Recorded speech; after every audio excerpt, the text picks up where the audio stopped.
Hello and welcome to Conversations in Close Protection with your hosts Chuck Randall and Chris Story. Our goal is to engage the greater protection community, inspire innovative thought, and as always, continue the conversation around all things close protection.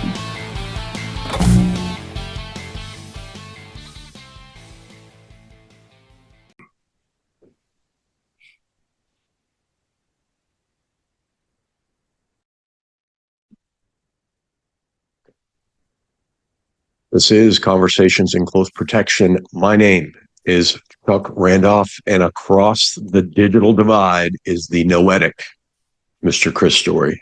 Sir, happy Father's Day. Good morning, man. Good morning. I kind of feel to like all we should have, fathers. when you say across the digital divide, there should be some sort of echo or some sort of amplification, you know. Be But there. Sunday. Father's Day. Welcome back to the Matrix. Yeah, it is. It's been a hot minute, but it seems to be that way as everybody's busy. Everyone has new gigs that we're working on, new places to be, and so honestly, it's good that I think we're both in home offices on this Father's Day. Yes, sir. Yeah, but pretty. Per usual, there's, I don't know, like a million things going on. I woke up yesterday and said, hey, maybe I'll go back and do a little bit of yard work. And next thing I know, we're tracking, Israel, tracking attacks, assassinations in Minnesota, and all kinds of things. So it never ceases to bring something, doesn't it? Yeah, sometimes you got to look around and go, what the hell just happened? Like the Twilight Zone. You know? Yeah. So what have you been up to? Where have you been, Chris? I mean, I think you've been on the road a little bit. So yeah. Let's see. Where have I been? I just got back from Argentina. Visiting awesome. some of our offices down there. That was fun. I think that was it. As far as I can remember. Well, I know it. It's kind of at the point where, like, was that last week or last month that went down? Yes. I was in DC for something with the U.S. Chamber of Commerce Foundation that went really well, and then London, and I participated in Phelim's CTG event over there. Nice. On convergence. That was really well done, a lot of well attended, and then we had the third annual IPSB Risk Intelligence and Threat Symposium. That was great, and we did it on the HMS Wellington, which was pretty cool. And you're in the belly of the ship, so to speak. It's a great little venue. And about mid-morning, a couple people, you kind of sense that it's doing this a little bit. So we actually lost a couple people due to inability to get their sea legs. Listing. Yeah, yes. It was. I was like, am I drunk? No, maybe. That's because it was a little it was more when you stood up, and I was sitting on one side, so it was a little more prevalent. But we did, and God bless them, we lost a couple people that tried to stick around. They're just like, I'm getting a little motion sickness, so I better thin out. But it's a great crowd all the way through. We started with Giles Hill, who's a lieutenant general, British Army, served as, I think, deputy commander of forces in Afghanistan. I mean, what storied, no pun intended, Chris, storied history. A really good discussion on leadership. And one thing he talked about is like avoiding what you and I talk about, like fighting through the flinch and the difference between being shocked and being surprised. And then of course panels about some of the things we're going to talk about today, days of rage against executive types of things, geopolitical events, asymmetric stuff. And then we ended the day with Scott Hamer, who was part of then Prince Charles detail. And then he went on to be part of Royal. I think he was the head of security for Royal Albert Hall. And then He is now, gosh, I can't think. He's now head of security for St. Paul's Cathedral. So a great conversation there. And then drinks on the deck of the boat, went back to my hotel, got up, flew home. Here we are. It sounds like a pretty busy busy That was time. all in 1 week. So yeah, that was. Holy smokes. Well, I mean, I think last time we caught up for a show, not just you and I making fun of each other over text, you had been on the road almost nonstop. And I think I had been on the road probably 75% of the time for the better part of like 3 months. So it was great. Yeah. I had about 3 weeks of no travel, which was amazing. Yeah, I had a actually that on my Argentina trip, I was laughing because I uh uh had to leave on a Sunday. Anyways, yeah, Sunday, and I was all irritated. Probably, I don't like I that. had PTS again. You're like, I got some, yeah. It's funny, when you don't travel when you're traveling for work and it's not on a detail, do you still wake up like 15 times a night, check your phone, wonder what's going on? Then you kind of have a realization like, oh, wait a minute. The only one I'm responsible for is me. Right. I'm okay right now. So, right. Well, there's a lot of that. And then there's a lot of like, now I'm responsible for other details, right? So I'm not responsible. People. I'm not responsible to stand it, but I'm responsible to make sure it's in place. So, well, that's actually interesting again, to you because you're responsible for people, not a principle. Correct. So, as things are happening, and I'm not asking you to reveal anything, but things happening in the Middle East, first question is always, what do we have? What are we doing? Who's affected? Likely course of action, most dangerous, most likely, blah, blah, blah. But even then, I mean, you're not on the road at a hotel at midnight going, where's the boss? Exactly. So there's that. How's that changed like your a big sigh of relief? I was going to say, how's that transition been from, protection leader to now like organizational leader? I think I mean, somewhat normal because I was consulting across those lines anyways. So it's a little bit different because you have to kind of stay away from your consulting view, right? Because now you're responsible, and now you're 100% responsible for the decisions that you make, which is a little bit different than not, right? But yeah, that's it. Once you kind of transition to that, then it makes sense to, yep, I've transitioned and here's where it is. But it can be a little bit of a leap at times. That's interesting. You make a good point, I think, around like, I'm no longer the consultant, but how do I keep my, we often talk about critical thinking here and, avoiding bias and all this stuff, but like, how do you keep that consultant, let's call it a consultant mindset? And for definition purposes, I mean a critically thinking, inquisitive mindset without being so unemotional that, it's like, sometimes consultants will come in, I've seen it, you've seen it. It's like, hey man, I need a breather so I can figure out what you've just told me so we can think about how that affects the organization. I mean, how do you keep that curious mindset without inundating your group or your org so it's ineffective? Yeah, I think I'm going to answer this indirectly. Yep. Which is one of my peers had said, you need time for critical thinking, which reminded me of a Chuck Randolph, right? Is that coffee and critical thinking? Yeah, but I mean, you do need. That's my next book, people. Right, you need time to think, and that becomes important. To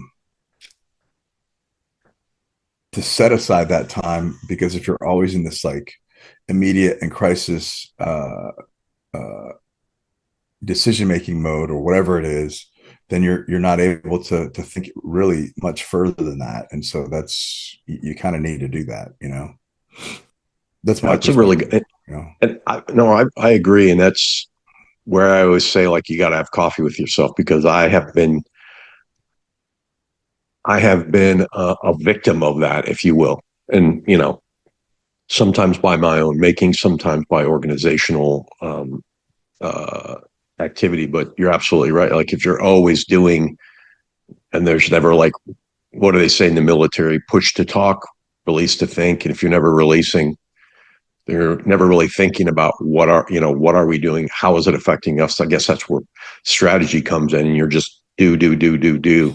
And then you Right. wonder at times, like, why am I not making headway anywhere? I Right. have a lot of measurement of performance. Right. Right. You're always stuck in like this either tactical or operational mode, and you're only dealing with what's in front of you. So it becomes important to deal with what is, to pause and ensure that your goals are, whatever your strategic objectives are, that your goals and your operational and tactical thinking are supporting that. Because if they're not, then you're probably going to find yourself off the path. Right. And Yeah. that's kind of the point. At the London symposium, when Lieutenant General Hill spoke in the morning, he was talking about, like, fluidity and agility of leadership. And he made I'll paraphrase, kind of a comment like, long-term strategy is there, but it's really somewhat out the window. You have to be very agile and fluid. But I think that doesn't necessarily mean, like, strategies for suckers, we're out, just get out there and do it. I think it really, as I considered that on the plane ride home, I think it really kind of begs us to say even more that we need to spend time thinking. Like, we have something. Is it aligning to the environment that we're in? Threat informed, intelligence driven, operations led. But oftentimes I don't think we think that threat informed. Like, something's going in Israel, how does that affect my supply chain? As opposed to, something's going in Israel, we need 25 updates and text messages. And at some point, somebody's like, why are we doing this? We have no assets there. And the Right. answer is, I don't know. Just keep doing it. Right. Right. Because it's a, you know, it's an existential threat or whatever it is. Right. I think that part becomes a little bit interesting, but really we're there to support the organization. Right. So it has to be, our focus has to be aligned behind the organizational focus. And if it's not, then we're wrong. So that piece becomes very, very 100%. important in understanding that. I mean, we've said on the show, you've said it, I've said it many times, like, we're here to enable decision making. Whether you're a protector or whether you're a security leader, you're enabling decision. Your job is not to wake up and say no. Your job is to wake up and say, what are the options around the risk and how do we mitigate it? Great. Right. We want to do this. It's going to cost $1 million. Right. Might I offer some alternatives? Great. This one costs 25,000. Let's do that. Or vice versa. Or let's go with $1 million because it's important to me. Exactly. So that becomes the important focus for what we're doing, right? And I think now that, especially now that there's like this very tactical focus because of the ongoings in the world, right? We have to have that, but we have to lift our heads up and look at what's happening. I say, for example, the strategic thinking piece, in my organization, I was brought into an organization that is very, very heavily weighted cyber, right?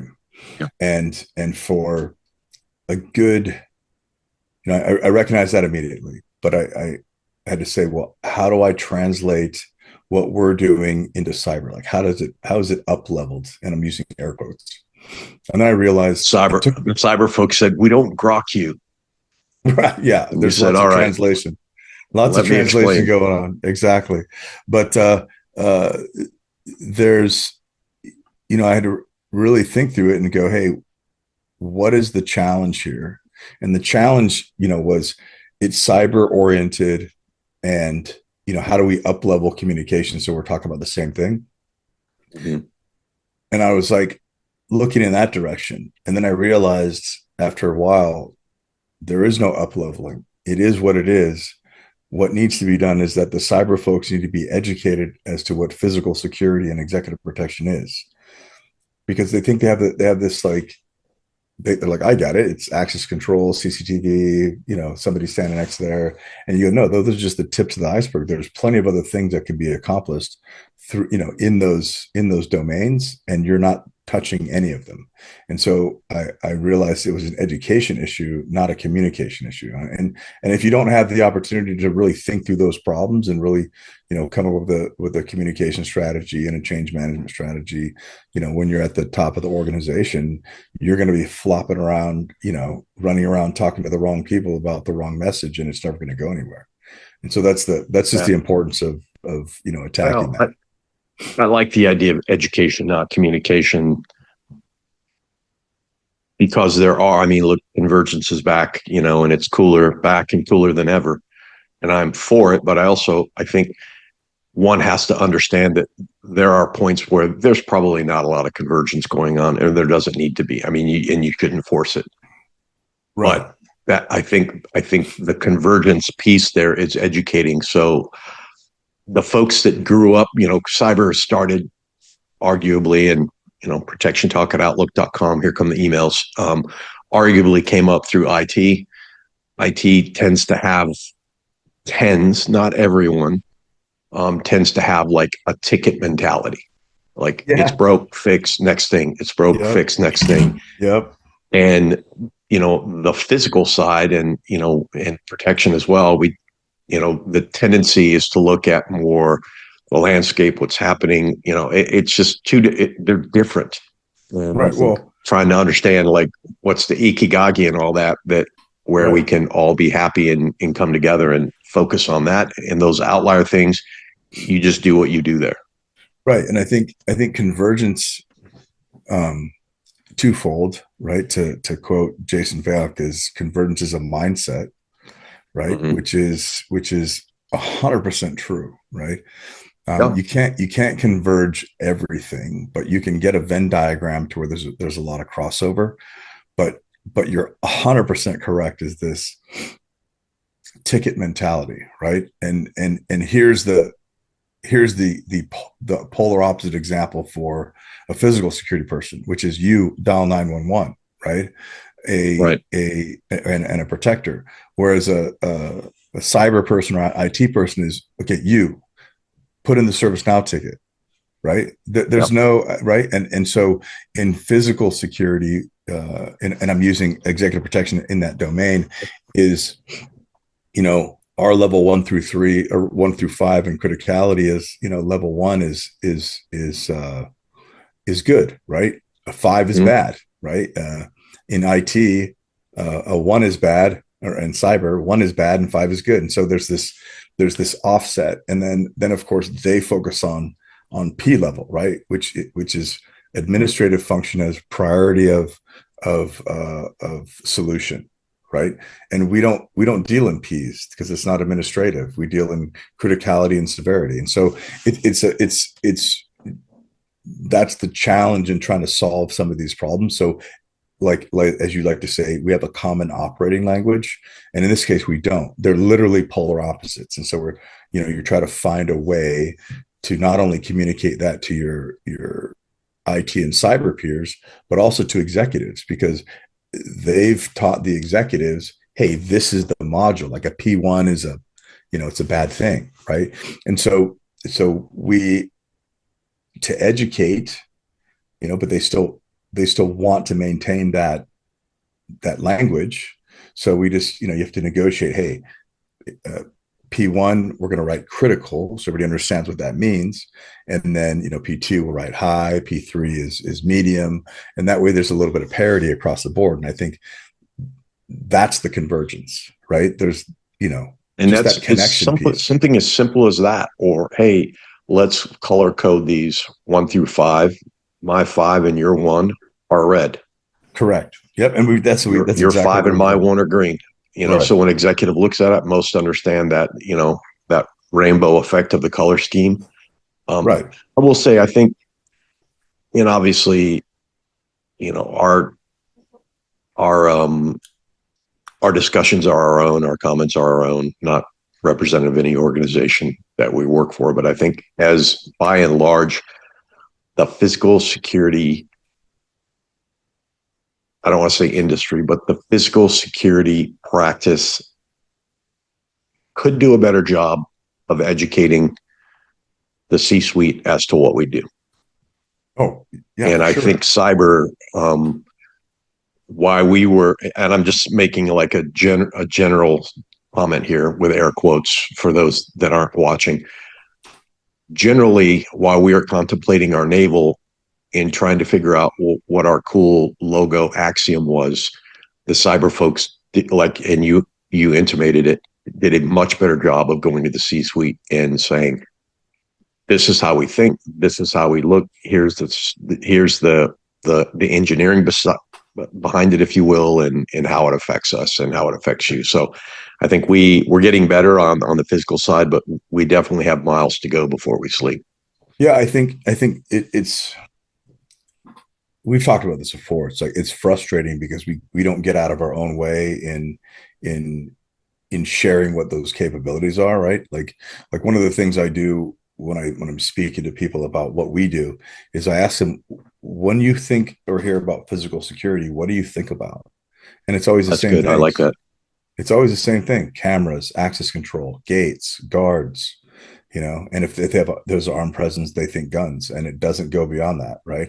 And I say, Yeah. well, what do you, and then we do the same thing. I said, well, here are all the things that we do and that we offer the organization, and you walk them through, the domains, strategic leadership, security operations center, infusion. Like, what does that mean? What are you looking for? Threats to the people, places, and things.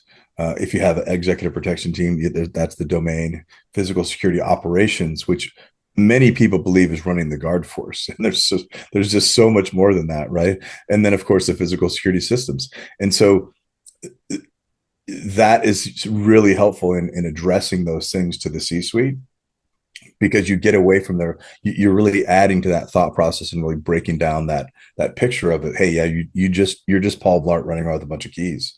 And so it can be very, very challenging, but once you kind of set that tone, they realize, okay, wow, there's a lot more here than like a transformer, more than meets the eye. Well, I like the idea of like, hey, tell me what you think physical security is. And I'm not surprised that the general comment still is guns, gates, and guards. Mm-hmm. Mm-hmm. And I think, again, we're doing a better job, but I think the industry, a bonus about the physical side of things is we tend to be action oriented. Things are 100%. going bad and we come in and and that's great. And honestly, core to our values and what we do is being a bias for action. And Of I think course. you need that in organizations. Otherwise, you can get mired in process on an early Sunday morning, because I can't think of a better way to say it. But like, oh my That gosh, is something's that is bad the happening in the Middle best way to East. say it. That is the best way to say it. I mean, think about it. Something's happening in the Middle East. Let's spin up all these groups and let's have, and oftentimes what might take an organization through a bureaucratic process weeks to do, a good physical security and protection team can say, great, we need some options. We need them now. We need to just get off the X. Once we get 500 feet over there, or once we get back inside this building or whatever, we can take a pause. But right now we just got to get through the flinch, Yep. the shock and surprise. Yep. But I think sometimes we don't know how to turn that down. Like, oh my God, something's happening. Right. Something's happening in LA. I've called all my former LE buddies and this and that, and I know something of this, and nobody's bothered to say, hey, look, first off, it doesn't affect us, or we have direct impact. Here's the bluff, or, TLDR. Now let me tell you what I've done and what we're doing about it. But Yeah. That's we're important. getting better, though. So going back to the question, is that how do you see it? I do the same thing with executive protection. So when you think about executive protection, what does that mean to you? And most often the response is, well, somebody that looks like you is tending to be somebody that looks like an executive, right? And yep, that's 100% accurate, except it's only 10% accurate, right? Yeah, that's Like, what's sticking up out of the water. Right, right. And here's the rest of it. And so once you open their eyes to what the rest of it looks like, you tend to get a lot of buy-in behind, okay, what is Right. What does that mean? Okay. Right. You're working on prevention. You're working on avoidance. You're working on all these other things so that we don't have to get to that point of action. And I think, because security by definition is preventative in nature, and prevention is 1,000 times more difficult than response is. So we tend to see, that bias for action because I can respond to that. But talking about preventing something usually costs money, usually costs thought process, and it can be more difficult. So those are the things that we look at. And then on the flip side, you talked about, the riots or whatever, where that bias for action. I've tried to teach my team on both sides what's in it for me, right? Or what's in it for my company, which is with them, baby. Right. Does it matter to us? Right. And it might matter to an executive who goes, hey, I heard about this. Right. Are you aware of it? Yes, we're aware of it. So we do a daily security report to say, hey, here's what's going on that may impact our interests. And here's what's going on around the world. Right. But if it doesn't matter for us, then it's not that big of a deal. We just share that we're aware of it, we're monitoring it, and then we move on. The harder piece is the butterfly effect. Is if something happens over here, how does that impact our organization? And getting somebody to see that is extremely challenging, because they're like, well, I don't understand. Well, we have a supplier there, we've got a customer there, we have an office there, You let me just pause right there for the audience. Like, you make a very good point, Chris, which is oftentimes because we get to that action. Like, sometimes, just go with me on this, all right? We're going to clear a room, and things go from here to here quickly and back and forth, like scanning. Right. And I think sometimes when you translate that into what you're just talking about, we sometimes get stuck here, Right. or we get stuck in the target or the optic, and we do need to step back and look and say, okay, because you bring a good point, like, there's no effect to us. However, our number one partner is there. We have, like, when I say no direct effect to us, like, we have no people there, but we might have a strategic partner there. We might have somebody that makes a bolt on a widget, and they're the only ones. And we sometimes don't think about that because we get stuck in the, like, we're dealing with people, we're protecting people, we do that, nobody's there, we're good to go. But I think you make a good point, and that's maybe what helps us get to that what about us, but also helps us prevent on our intelligence teams, whether it's us or an actual group, like, how do we get outside of just being the BBC? Right. Right? Something's happening. We're just basically regurgitating 5 websites we did, and ChatGPT amalgamated them into a prompt for us. Right. And it's not helpful for your organization if you're reporting the news, right?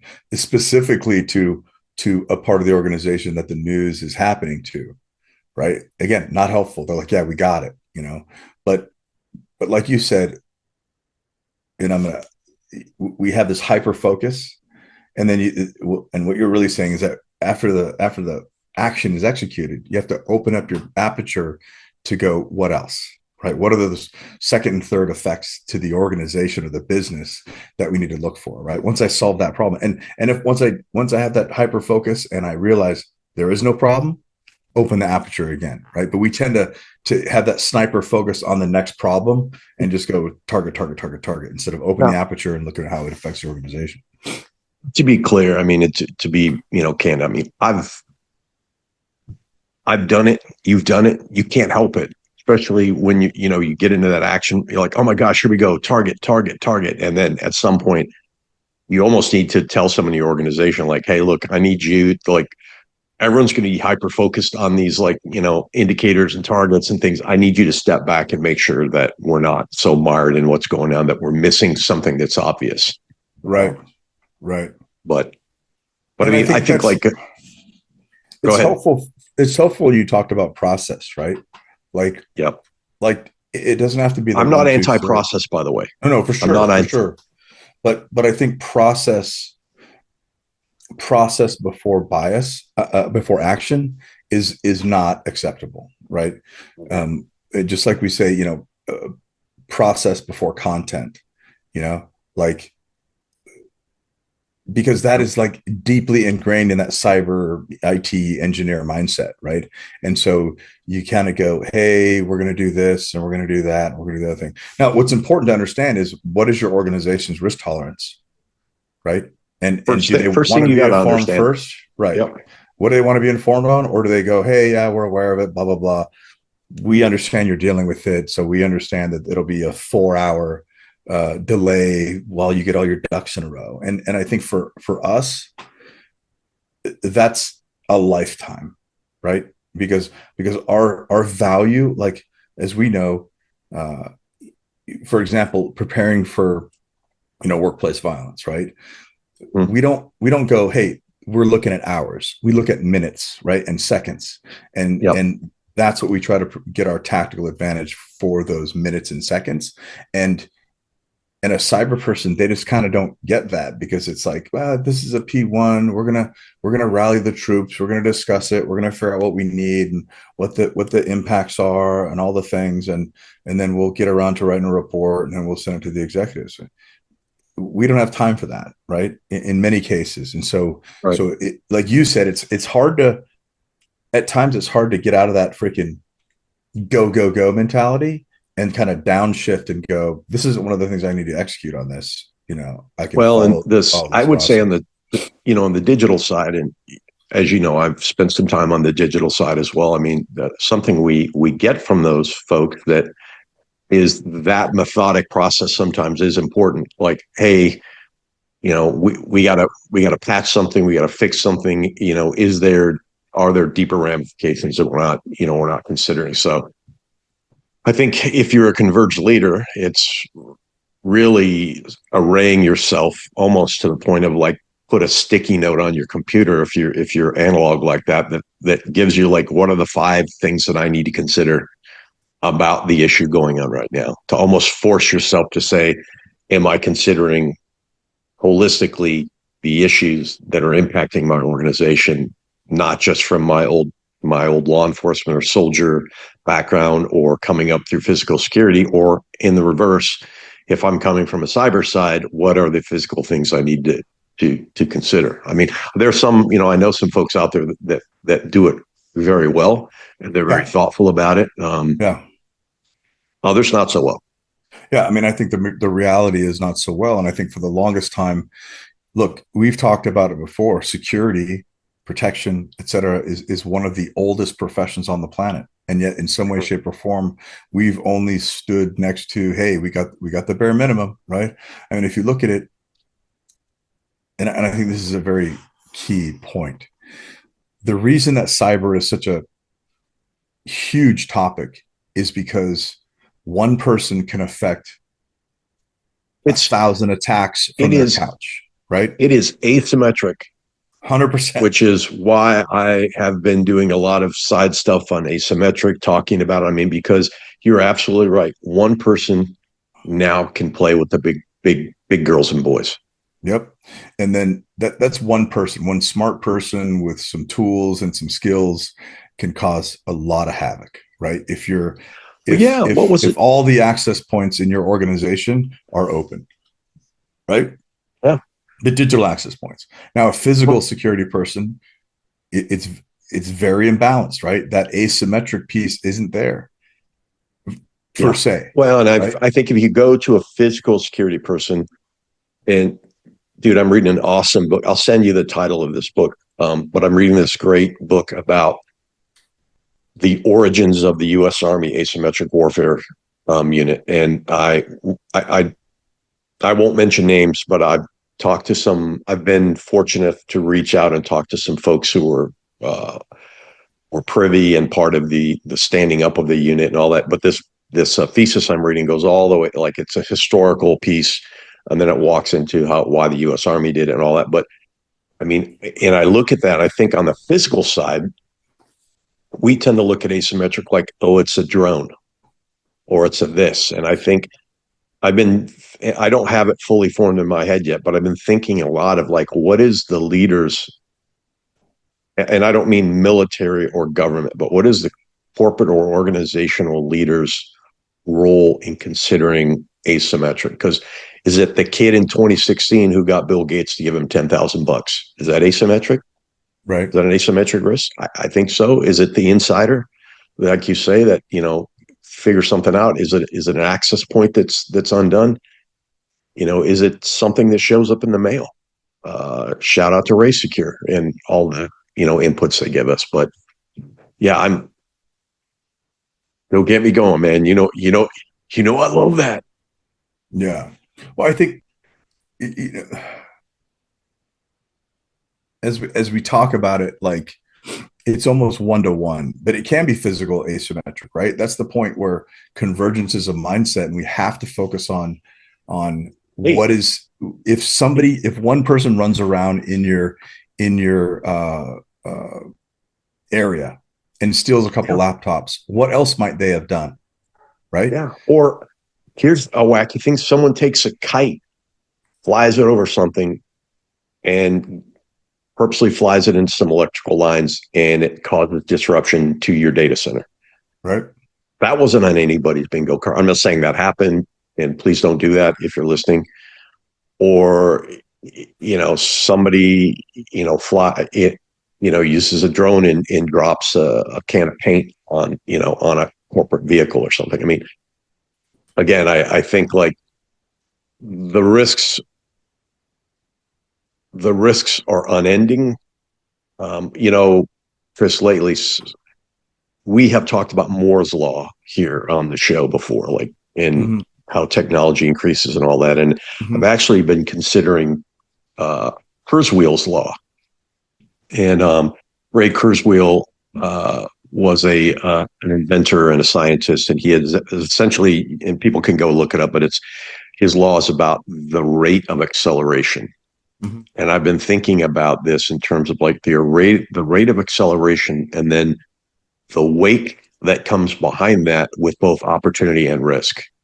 Yep. And then my shower thoughts is around like, will we ever actually we talk about like getting ahead of risk, but I wonder like, will we, first off, security at mass, and then maybe physical security, will we ever actually get ahead of risk? I think we can forecast, to use Ross Hill's bit, I think we can forecast over prediction. What I mean, are we obsessed with getting ahead of risk, or do we need to obsess more, as Lieutenant General Hill said, the difference between shock and surprise? It's okay to be surprised. Just don't be, shock brings ineffective and organizational ineffectiveness in organizational decision making, where, okay, we're surprised by that, we're going to keep moving through it. Right. I think as you combine Moore's law and with that approach, right, it's like point and counterpoint, right? There's always a shift in the TTPs, right? Tactics, techniques, and procedures. So as soon as you put one defense in place, you've got that asymmetrical group that's looking to work through that, right? So right now we're very reactive. I think we want to get to that point where you're saying we're responsive, right? We're not shocked by it, right? Right now it's, oh shit, we need money, we need this, we need that, right? And then it's just exponentially more challenging. I don't think we'll ever get ahead of it. I think we'll get close, but we'll likely never get completely ahead of it. In some domains we'll be like, hey, we've shut this down, so until 3 to 5 years. The challenging piece with the asymmetric part of it, as we're talking through this, is once you get back to the one person with a computer that can do many attacks, right? Another person with a computer can do many defenses. So it's that kind of equals it out if you're looking at the right place, space, and you're looking at the right pace. But then it becomes exponential, where 2, 10, 50, whatever are doing it for their own reasons, and you still only have that 1 or 2 defenders, right, for the entire system, and you're using software to support it. On the flip side, moving to executive protection, if you have one attacker, generally you need 2 protectors. Like I'm going to come hurt you. You need 2 protectors, right? If there's 2 people, or if that person is skilled, you need 4. So the challenging piece becomes this exponentially larger group of defense as opposed to the attacker, right? Which is not necessarily the same thing with cyber. Well, and let me add like Kurzweilian, I guess, insight to that. As I think about Kurzweil's law, like pace and complexity of the tactics is accelerating exponentially. Yep. So innovation starts stacking on. So do opportunities. So do adversarial methods. AI-driven reconnaissance, deepfake, whatever that, like drones, whatever that might be. And then for us, it becomes like, how do we, and again, it's Sunday morning gang here. So how do we as organizations get away from defending with fixed playbooks? Because asymmetric operations are happening. Adversaries are rapidly developing and grasping on to the risks from these opportunities that are coming. Yet we're still looking. And again, I'm speaking in generalities on these fixed playbooks. I go back to like mired in process. And I think something we need to obsess on is the agility and fluidity of decision making. Again, I'm a fan of process. I think there's a point at which we need to stop and go through this, but we need to, whether you're in protection or whether you're a security leader, we need to almost work harder on fighting through the flinch with a fluid and agile response mechanism. I don't even know if that makes sense. Please, if it doesn't. No, it makes sense to me. Explain it like I'm 10. Look, I don't think that we're saying like, hey, we're going to do it live. We don't need to train. Yep. We don't need to rehearse. We don't need to do anything. But at least from a physical security / executive protection standpoint, we usually do one of a couple things. We do nothing, right? We stay, we improve our position, or we go, right? Mm-hmm. Mm-hmm. If there's anything else that we do, let me know. But those are the things that we do, right? Mm-hmm. So within that workflow, if you will, the attack doesn't get a vote, because those are all the things that we're going to do, right? So whether it's a drone, whether it's a car bomb, whether it's an assassination, right? So the response in that workflow becomes a little bit different, and that becomes the thinking person bias for action. How do I execute in this case? And you have a playbook for each one of those.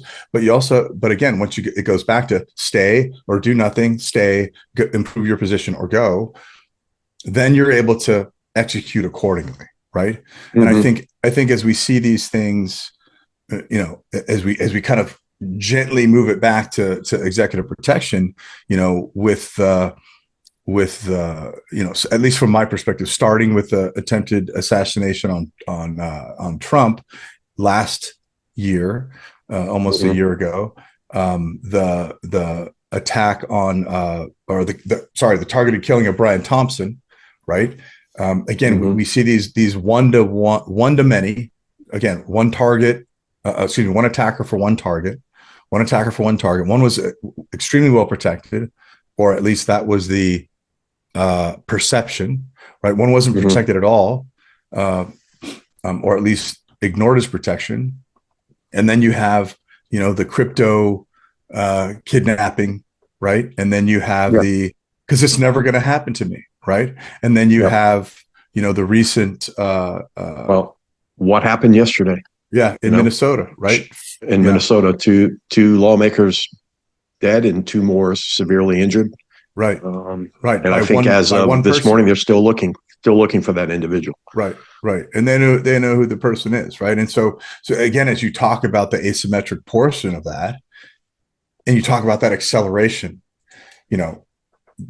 there's folks who have issues, right? The whole Luigi was right database, where they're like, hey, look, here are all these people that could be targeted, FYI, just in case, right? It doesn't tell you to do anything. It just goes, hey, here's where these people might be, Well, and as that Luigi was right, then turned into the CEO database, then it all went down, but I'm sure it still lives somewhere. That if you looked at those databases, it was really, while it wasn't calling out for violence against any individual, it was really saying like, here's who you go talk to take action and to get action. I mean, if that's not an understated issue, I don't know what is. And I think there's something at the London Symposium, there's always Anna Leppingwell and Ross Hill and Danny Giordano.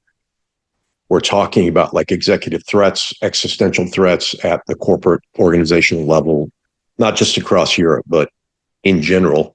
Mm-hmm. And it was Ross or Anna brought up a good point. Like, look, like there's no head to this. Kill your boss, eat the rich. There's no one person. There's no Dr. Doom there that's saying, wah, ha, ha, ha, ha, here's what we do. Right. It's an idea that has manifested and gotten legs.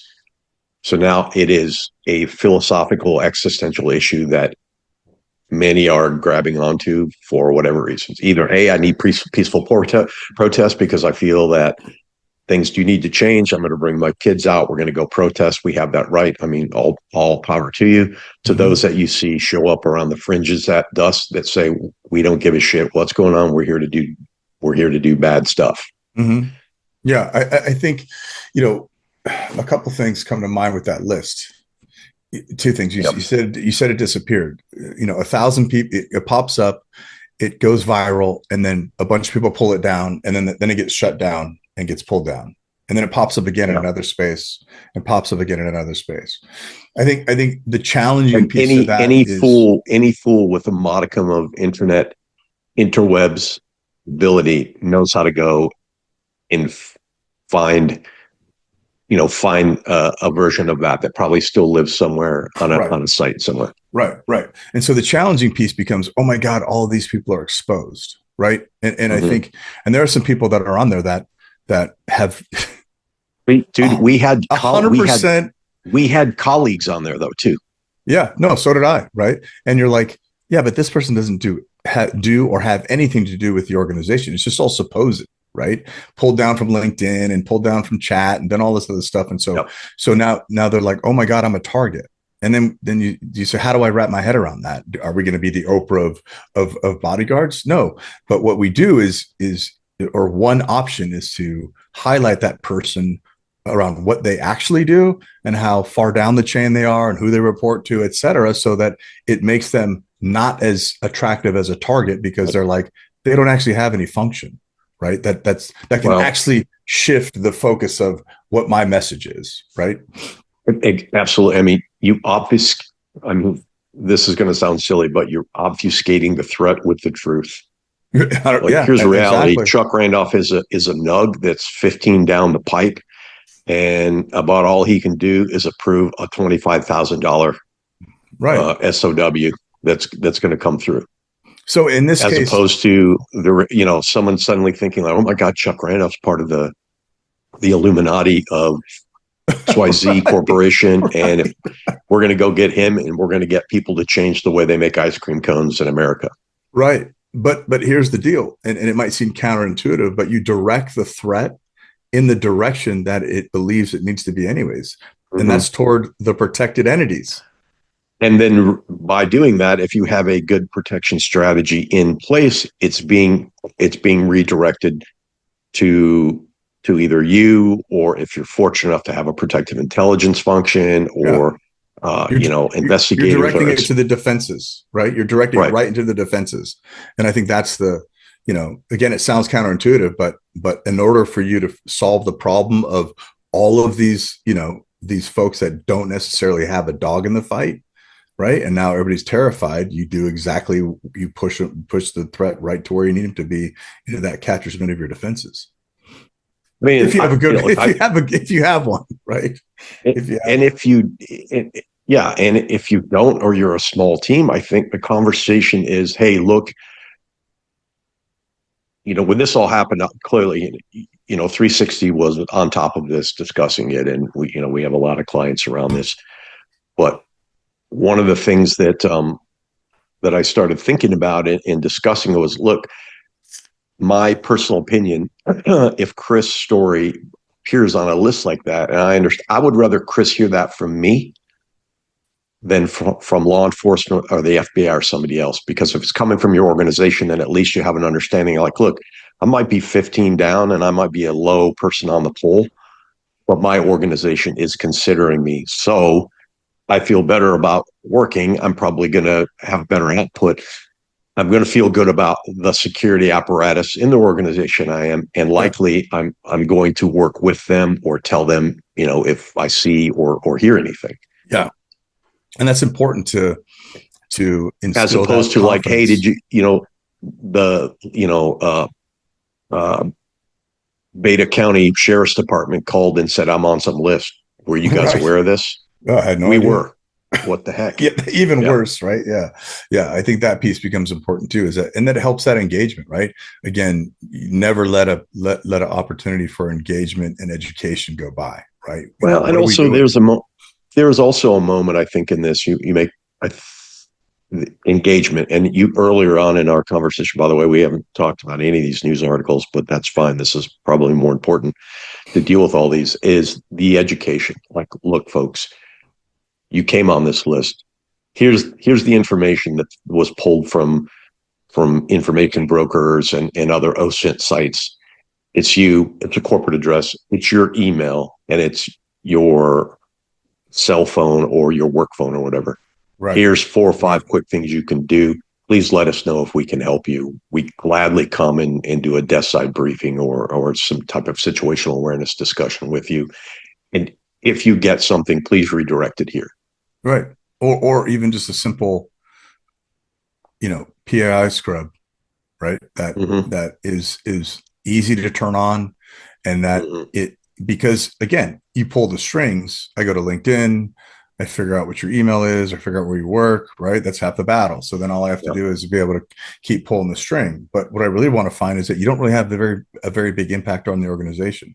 The flip side of this is, from a threat perspective, is if you look at the hyperscalers or for those folks, outside the tech industry, the Fortune 25, right? Businesses. Those folks have significant defenses or are perceived to, right? So if you start to attack those and you get rebuffed, it's not effective. So then who do I attack next? Is it the Forbes 50? Well, no, because that doesn't help me hurt the folks that I'm targeting, right? So then I need to be aware of, okay, well, who supports or supplies those top 25, and how can I impact them, the top 25 through their suppliers, their customers, their supporters, right? And that tier 2 level within that domain becomes critical, because the probability of those support entities having the similar level of robust security is probably not very likely if you're not looking at it, right? If you're not being proactive and going, hey, we might be next because we supply these folks, or we're big partners, or whatever. We're part of that machine that helps that organization sustain itself. That's how we have to look at that targeting piece, right? We may not be anybody, right? From a like a retail or a risk profile perspective, but because of our association with our customer, or because of our association with our supplier, we may be a target because of that. And so we should, look at what that looks like for our organization, regardless whether you're, Fortune 500 in the defense space, freaking Domino's. I mean, you kind of have to look at that. Well, and I think this anti-executive extremism is not going away anytime soon. I think most people listen to this podcast probably agreed with us before when we said it. I'll go on record as saying it again. This is just like, as an aside, just like the other day, I saw that there was a tweet that went out from, was it Al Qaeda or ISIS, calling for jihad in America again. And I thought, my first thought was like, anybody that thought that was over is like doomed to fail. But again, I think most people that listen to this podcast agree with us. Like, these things don't go away; they just go to ground. And again, because I'm calling it anti-executive extremism, but there's no head. There's no one person that's directing it. So I think it will ebb and flow as opportunity as opportunity presents itself, if that makes sense. Yeah. Like, hey, I want to do this now. Whoever that ultimately came up with the Luigi was right database. I mean, it was an opportunity. Here we go. Yeah. The playing cards. Here we go. Whoever spray painted "Murder Your CEO" in Chicago after Luigi. Yeah. Opportunity. I mean, Yeah. we've seen small pockets manifest since the Brian Thompson murder, and I think most people I talk to say like this is something people are watching. Like this is something most corporations are looking at. Yeah, I think it goes back to, first of all, it's seed planting, right? Because you can't control an idea, right? You put it out Yeah, there, good point. and then you just go, okay, great. And then because you see these other folks do something, right? They act, right? They're like, that's the tipping point. That's the straw that broke the camel's back. It's this massive thought process that it becomes exponentially, can spread exponentially, and you can identify all the actors, right? But it goes back to the shift when Ontic did the poll about how employees see, and also just the populace sees the company based on the decision or the stance it makes or doesn't make, right? And how that gets bracketed into, there's no gray, right? It's either bad or good, right? They support what I think, or they don't, or they're against what I think, right? So therefore they're bad. And how that where you take a stance or don't take a stance, your employees, and those are associated with your company, will think highly or poorly of you, and you're always you're never going to be right. And so then this is just an extension of that, is that like, well, yeah, now I'm being called to act. And that's from a security perspective, that's freaking not awesome. Was it? It's not a technical. And I tried to look it up here, but I think it was NPR that said it was talking about growing comfort with political violence, and I think they called it valorizing the Mangioni's actions. Mm-hmm. And there's been multiple polls talking about violence as being seen acceptable with a younger demographic. And then I think personally you combine that with like the memification of it as well, because whatever happens, all of a sudden the meme army is out there, and maybe not considering what we're doing, it's funny, or we're making stuff. I saw some stickers that's, Luigi was right, and it had a version of Mangione and Mario's cousin or brother Luigi. And while I think people are trying to make it funny, I mean the knockoff effects are this is it continues to be part of the meta, if you will, and it gives agency to the idea as well, which is, like you said, I mean, it's out there, and the narrative continues to grow and find its legs regardless. Right. And I think what's happening is that, unfortunately, people, like a great example for LA is that people don't make the distinction between protesting and rioting, right? They on both sides, because for sure, you're absolutely right. And so if that gets muddled, of course, murder, because you don't agree with what they're doing from a business perspective or whatever, right?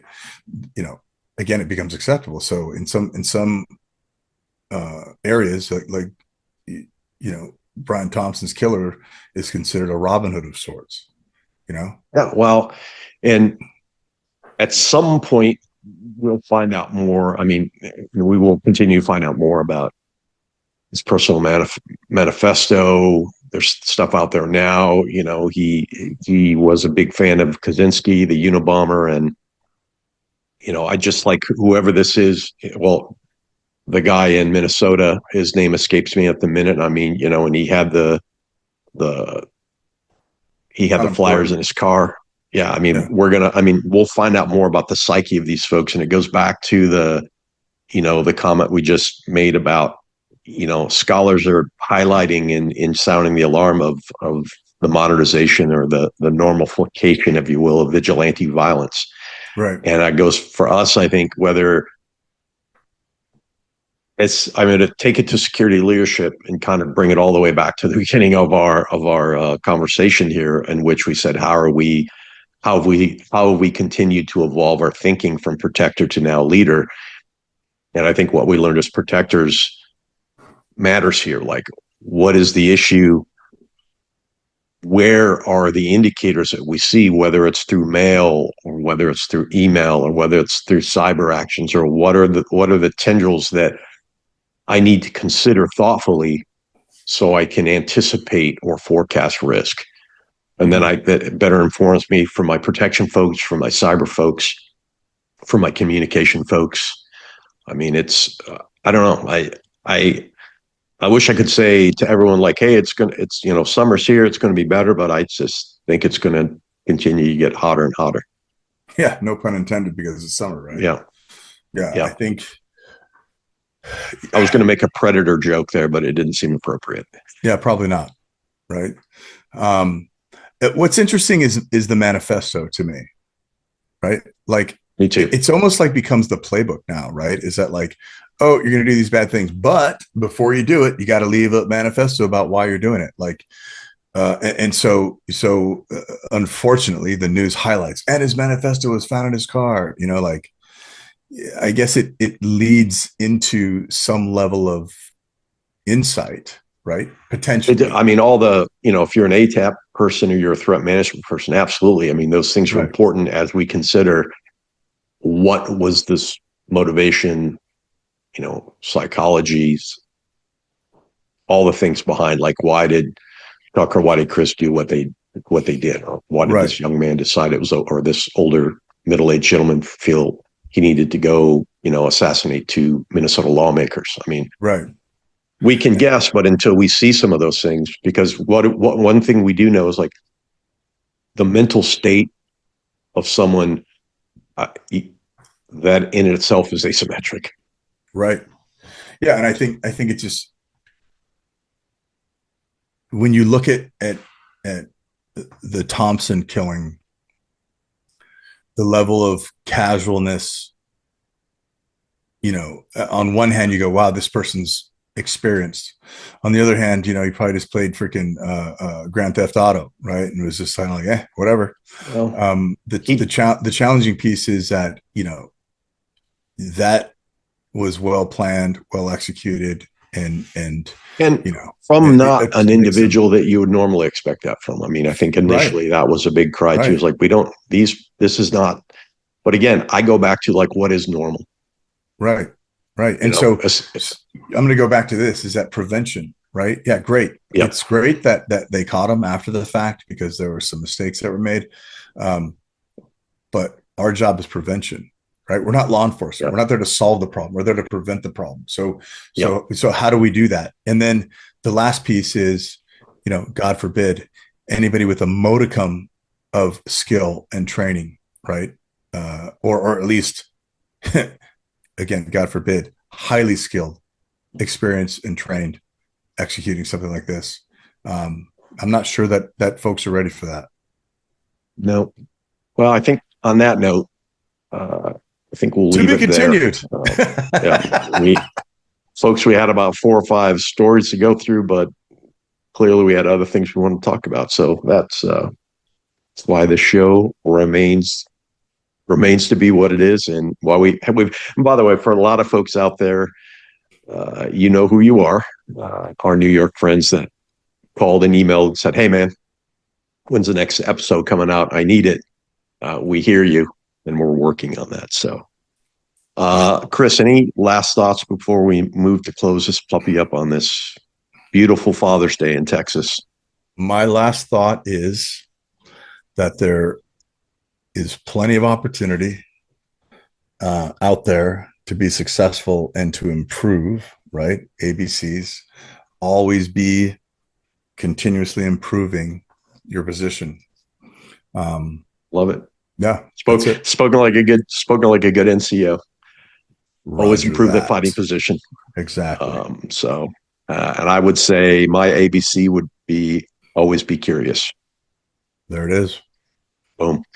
All right. This has been Conversations in Close Protection. My name is Chuck Randolph. Across the digital divide has been the Noetic, Mr. Chris Story. Wash your hands, watch your six, and keep your heads down.